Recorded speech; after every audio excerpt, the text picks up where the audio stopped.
ত্রয়োদশ সংসদের প্রথম অধিবেশনের প্রথম দিন গেল। প্রচুর পর্যালোচনা হচ্ছে তথাকথিত রাষ্ট্রপতি আওয়ামী লীগের চুপ্পুকে দিয়ে বিএনপির লিখিত ভাষণ পড়ানো, এটা নিয়ে ওয়াকআউট করা বিরোধী দলের নেতাকর্মীদের স্লোগান এবং সব কিছু মিলিয়ে এগুলো বেশ ইতিমধ্যে গণমাধ্যমে চলে আসছে। আমি একটা ভিন্ন বিষয় নিয়ে কথা বলি, সেটা হচ্ছে যে রাষ্ট্র হিসাবে, জাতি হিসাবে আমাদের বিভিন্ন গুরুত্বপূর্ণ পদে যারা থাকেন, বসেন, দায়িত্ব নেন অথবা দায়িত্ব পান, এই মানুষগুলো আসলে কি পরিমাণ ইনডিগনিফাইড, মানে ব্যক্তিত্বহীন, মানে মেরুদণ্ডহীন, বোনলেস, স্পাইনলেস। এর একটা ক্লাসিক্যাল এক্সাম্পল এবং শোকেস আজকে হয়েছে পার্লামেন্টে এই সোকল প্রেসিডেন্ট চুপ্পুকে নিয়ে। এবং চুপ্পুকে নিয়ে এর আগে আমি বলেছি, চুপ্পু তো ছাত্রলীগের রাজনীতি করতো শেখ মুজিবের সময়, আগে পরে। এবং শেখ মুজিব যখন ক্ষমতায়, তখন সে ওই ডিলারশিপ নিয়েছিল, রেশনের দুধ বিক্রির ডিলারশিপ, এবং সেখানে সে প্রচুর চুরিচামারি করে, ঘাপলা করে, তাকে তখন জেলে যেতে হয়েছিল। এবং জাসদের একজন নেতা, যিনি অন্য একটা খুনের মামলায়, ওইখানে একটা মিথ্যা মামলায় উনি জেলে ছিলেন পাবনাতে, একই সাথে চুপ্পুর সাথে জেল খেটেছে, সেই লোক আমাকে বলেছে আর কি, যে রেশনের দুধ চুরি করার একটা মামলায় এই চুপ্পু তখন জেল খেটেছে। তারপরে তো আপনার বহুবার ফেলটেল করে টোরে, ডিগ্রি ল করে টোরে 80-র দশকের শুরুর দিকে সম্ভবত জাজ হয়েছে। এবং তার যারা সমসাময়িক যারা জাজ ছিলেন, সে খুবই দুর্নীতিবাজ বিচারক হিসাবে পরিচিত ছিলেন তার চারপাশে। এরপরে তো আবার দুদকের কমিশনার হলেন। তাকে বস্তা ভরে যারা টাকা দিয়ে আসছে তারা আমাকে বলছে যে সে এই লেভেলের একটা দুর্নীতিবাজ মানুষ ছিলেন। এরপরে হচ্ছে বিদেশে সেকেন্ড হোম করেছে, দুবাই, মালয়েশিয়া, এগুলোর মানে ভিডিও, এগুলোর ডকুমেন্টেশন আসছে। হাসিনাকে নিয়ে তার যে তেল দেওয়া, মানে ব্যক্তিত্বহীন বক্তব্য, সেগুলো এসছে। তারপরে গণ অভ্যুত্থান হয়ে গেল, তার পদত্যাগ চাইলাম আমরা, বারবার আন্দোলন হয়েছে বিএনপির কারণে, বিএনপির উস্কানি এবং আরও কিছু সামরিক বেসামরিক প্রশাসনের উস্কানির এবং সহযোগিতার কারণে তাকে সরানো যায়নি। তো সেই রকম একটা বাস্তবতায় আজকে একটা নির্বাচন হয়েছে, মোটা দাগে মোটামুটি চুরি চামারি রিগিং হয়ে একটা নির্বাচন হয়েছে, যেটা মোটা দাগে সবাই অ্যাকসেপ্ট করে নিয়েছে। এবং গণ অভ্যুত্থানের পক্ষের সকল শক্তি এখানে সংসদে অংশগ্রহণ করেছে এবং বিজয়ী হয়েছে। গণ অভ্যুত্থানের বিপক্ষে যারা ছিল, আওয়ামী লীগ, জাতীয় পার্টি তো রাজনৈতিকভাবে শূন্য হয়ে গেছে। তো সেই জায়গাতে আজকে একটা চুপ্পু ক্যারেক্টার শুধু দেখেন আর কি। এবং এই চুপ্পু ক্যারেক্টারটা কিন্তু শুধু রাষ্ট্রপতি আকারে না, আপনি পুরো সমাজের পরতে পরতে দেখবেন। বিশ্ববিদ্যালয়ের শিক্ষক আওয়ামী লীগ থাকার সময় আওয়ামী লীগের দালালি করেছে, বাটপারি করেছে, চুরিচামারি করছে। বিএনপি ক্ষমতায় আসছে, ওভারনাইট দেখবেন এরা বিএনপি হয়ে যায়। বিএনপির একটা আত্মীয় স্বজন খুঁজে বের করে। ধরেন একসময় বিএনপি ক্ষমতায় ছিল, তখন ছাত্র দলের রাজনীতি করছে। আবার আওয়ামী লীগ ক্ষমতায় আসছে, তখন প্রশাসনে দায়িত্ব পালন করতেছে, তখন তার বাড়ি গোপালগঞ্জ। তারপর গোপালগঞ্জের পরিচয়টা বিক্রি করে প্রশাসনে ভালো পদবি পেয়ে গেছে। আবার ঠিক উল্টাটা। তো এই যে চরিত্র, বেনজির ক্যারেক্টার দেখেন, যে প্রচণ্ড একটা নেমোখারাম হারাম টাইপের একটা লোক, সে আবার দেখেন আওয়ামী লীগের আমলে আওয়ামী লীগ বনে গেল, ভুয়া চোয়া পিএইচডি করছে জাহাঙ্গীরনগরের এক ক্রিমিনাল প্রফেসরের কাছ থেকে, আরও কয়েকজন করছে এরকম। তো এই যে টোটাল ক্যারেক্টার দেখবেন, ডাক্তারদের মধ্যে আছে, পেশাজীবীদের মধ্যে আছে, এই বিএনপির যারা সম্প্রতি যারা অনেক গুরুত্বপূর্ণ দায়িত্ব পেয়েছে, এমপি, মন্ত্রী, সংসদের বিভিন্ন দায়িত্ব পেয়েছে, এদের বিশাল সংখ্য 1/11-এর সময় এই বিএনপি ভাঙার জন্য দিনরাত কাজ করেছে। উত্তরপাড়া, গোয়েন্দা সংস্থা, ডিজিএফআই, এনএসআই, আওয়ামী লীগ, দিল্লির গোলামি করা, সব কিছু করেছে। দিল্লির অমিত শাহের দরগায় গিয়ে কুর্নিশ করা, মাথা নত করে আসা। তারপরে সম্প্রতি ভারতের হাইকমিশনের ইফতার মাহফিলে দেখলাম কি পরিমাণ মন্ত্রী মিনিস্টাররা ওখানে ওই হাজিরা দিতে গিয়েছে।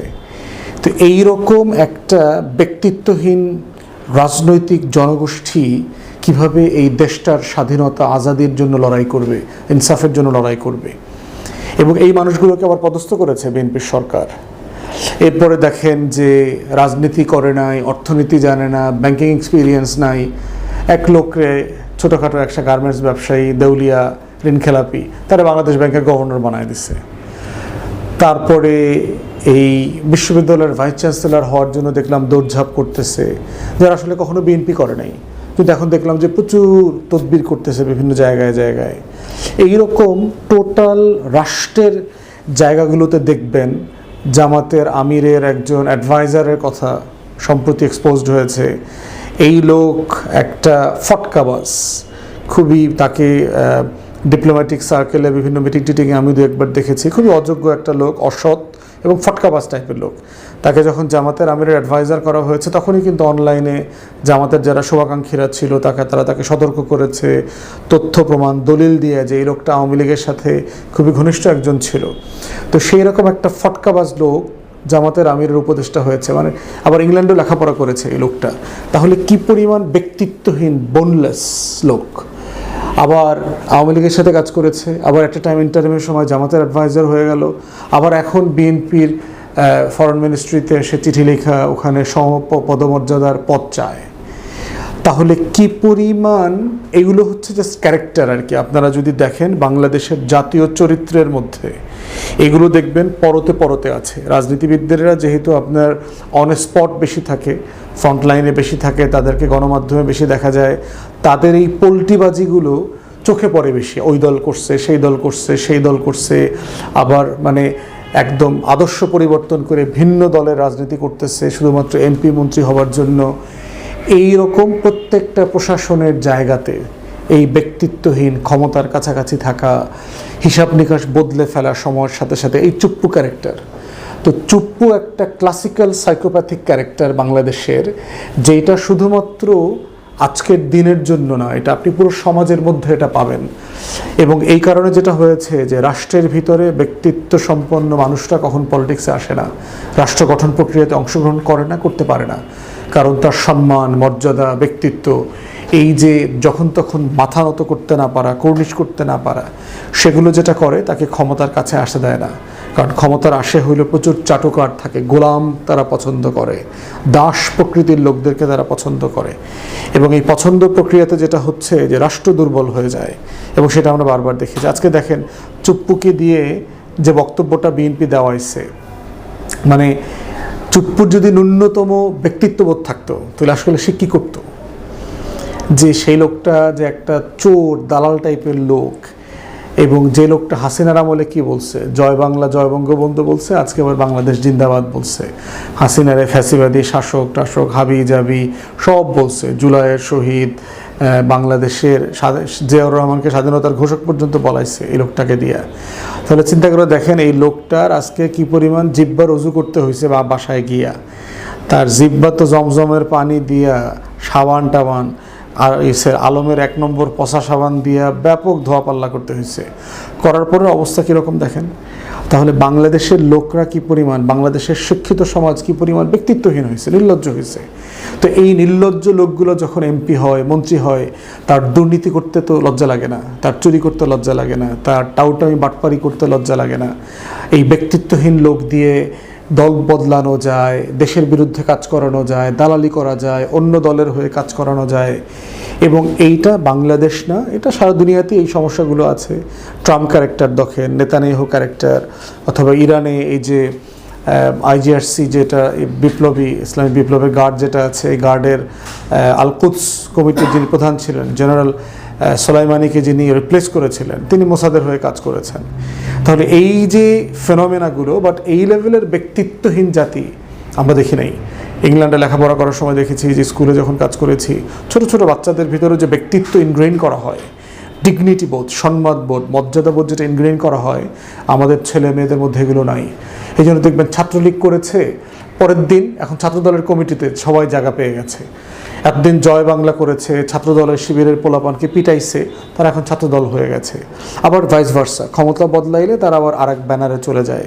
এই যে ক্ষমতার পাশাপাশি থাকা, কাছাকাছি থাকা, তো এইটা আমার মনে হয় যে জাতিগতভাবে একটা চিন্তার বিষয়। যে এই যে আজকে যারা শিক্ষা বদলাইতে চাচ্ছেন, মাননীয় শিক্ষামন্ত্রী দেখলাম অনেক মানে আবেগী কথাবার্তা বললেন টললেন, কিন্তু আবার দেখলাম যে তত্ত্বাবধায়ক সরকার, অন্তর্বর্তীকালীন সরকার স্কুল কলেজগুলোতে ম্যানেজিং কমিটিতে, তারপরে ব্যবস্থাপনা কমিটিতে কারা থাকবেন, গভর্নর বোর্ডে, গভর্নিং বডিতে, সেখানে দেখলাম একটা রুল করে গেল বিধিমালা গত আমলে, সেটা হচ্ছে গ্র্যাজুয়েট ছাড়া এখানে থাকতে পারবে না।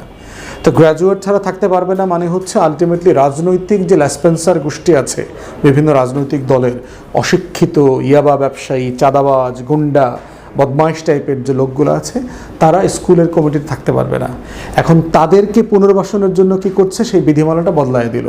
এবং মাননীয় শিক্ষামন্ত্রীর উপরে, ওনাকে আমি পার্সোনালি বহুদিন থেকে চিনি, আমি খুবই হতাশ হলাম যদি এই ঘটনাটা সত্য হয়ে থাকে, তাহলে এই ধরনের একটা সিদ্ধান্ত নিলেন মানে হচ্ছে যে আলটিমেটলি আপনারা আসলে কি বদলাবেন, কি সংস্কার করবেন। ইতিমধ্যে আপনারা জুলাই সনদের বিপক্ষে অবস্থান নিয়েছেন। তো চুপ্পুর সার্কাসের বাইরেও এই ধরনের লোকদেরকে রাষ্ট্রপতি রাখাটা, এটা রাষ্ট্রের জন্য অসম্মানজনক। তাই আমি বিএনপি সরকারকে আহ্বান জানাবো যে আপনারা এই সংসদ ইমিডিয়েটলি তাকে ইমপিচ করা দরকার, অভিশংসন করা দরকার।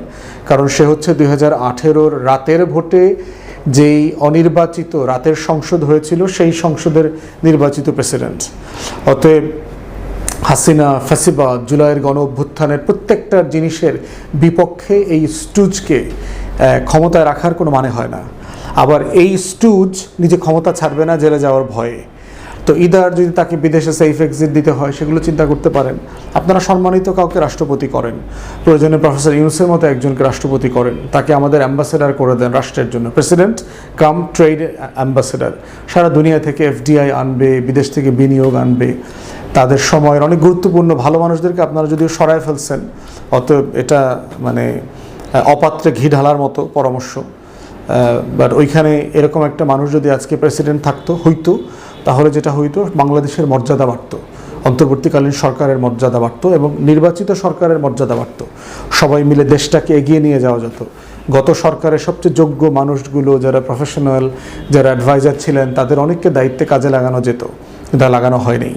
তো এই বাস্তবতাগুলো আছে। তা এখন এই রকম একটা ডিসগ্রেসড, অপদস্থ, অপমানিত একটা নপুংসক তেলাপোকাকে দিয়ে আসলে আপনি কি সার্ভিস দেবেন দেশের জন্য?